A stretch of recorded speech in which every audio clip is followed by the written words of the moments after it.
Hi friends, welcome to metro story. Yes promo வந்துருச்சுங்க, செம்மையாக வந்திருக்கு, பார்த்துலாமா? எஸ், விஜயை வந்து குமரன் வந்து கூட்டிகிட்டு வந்துடுறாரு. வீட்டுக்கு வந்தோடனே காவேரி வந்து அசுரம் பார்க்குற விஜய் வந்துட்டாங்க, ஒரு ஹாப்பியோடு பார்த்துட்ருக்காங்க. ஸோ நம்ம சாரதாம்மா வந்து விஜயை பார்த்து கேட்குறாங்க, ஒரு கேள்வி தான் ப்ரொமோவில் வந்து, எப்படி நீங்கள் கான்ட்ராக்ட் மேரேஜ் பண்ணிவிட்டு அவங்க வயிற்றுல இப்படி பிள்ளையை கொடுத்துருக்குறீங்க அப்படின்னு சொல்லி, இது எந்த நியாயமா அப்படின்னு வந்து கேட்குறாங்க.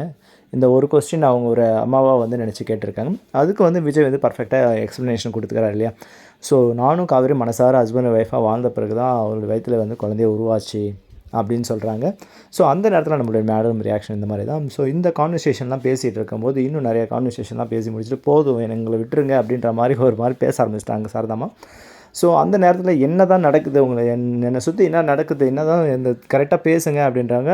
சாரதாம்மா சொல்கிறாங்க, அங்கே வந்தால் காவேரி நிம்மதியாக வாழ்வாளா அப்படின்ற மாதிரிலாம் பேசுகிறாங்க. அவளுடைய நிம்மதி தான் எங்களுக்கு முக்கியம் அப்படின்னு. என்ன தான் எதை வச்சு தான் மறைக்கிறீங்க, என்கிட்ட எதுவும் மறைக்காதீங்க, யாராவது சொல்லுங்களேன் ப்ளீஸ் அப்படின்னு ஆஷா ஆகிடுறாரு அவரும். ஸோ அதுக்கப்புறம் தான் மறுபடியும் வந்து சாரதாம்மா சொல்கிறாங்க, உங்களுடைய பாட்டி வந்தாங்க, இந்த மாதிரி வந்து டைவர்ஸ் நோட்டு எடுத்துகிட்டு வந்து காவேரி கிட்ட வந்து சைன் பண்ண சொல்கிறத நீங்கள் சொன்னதை சொல்கிறாங்க. உங்கள் சித்தியும் வந்து பேசினாங்க அப்படின்னு சொல்லிட்டு காவேரி ப்ரெஷர் பண்ணதையும் எங்களை ப்ரெஷர் பண்ணதையும் வந்து ஃபுல் அண்ட் ஃபுல்லாக அவங்க வந்து சாரதாம்மா தான் விஜய் கிட்ட சொல்கிறாங்க. விஜய்க்கு அப்போ தான் வந்து ரியலைஸ் ஆகுது, ஓ இவ்வளோ பிரச்சனையை பண்ணி தான் வந்து பண்ணியிருக்காங்க அப்படின்னு சொல்லிட்டு. அதுக்கப்புறம் அவர் என்ன பண்ணுறாரு, இந்த விஷயங்கள்லாம் இங்கே வந்து கேட்டுறாரு சாரதாம்மாட்ட. நேராக வந்து அங்கே போகிறார் தாத்தா வீட்டுக்கு. ஓகேங்களா? தாத்தா வீட்டுக்கு போகும்போது அங்கே வந்து சித்தப்பாவை பார்க்குறாரு. சித்தப்பா பார்த்தோன்னே சடனாக வந்து அங்கே அவரை பிடிச்சி வெளியே தள்ளி விடுறாரு. ஸோ அந்த நேரத்தில் சாரதாம்மாவும் சித்தியும் வந்து 2 பேருமே சித்தப்பாவுக்கு சப்போர்ட்டாக வந்து பேசுகிறாங்க இல்லையா?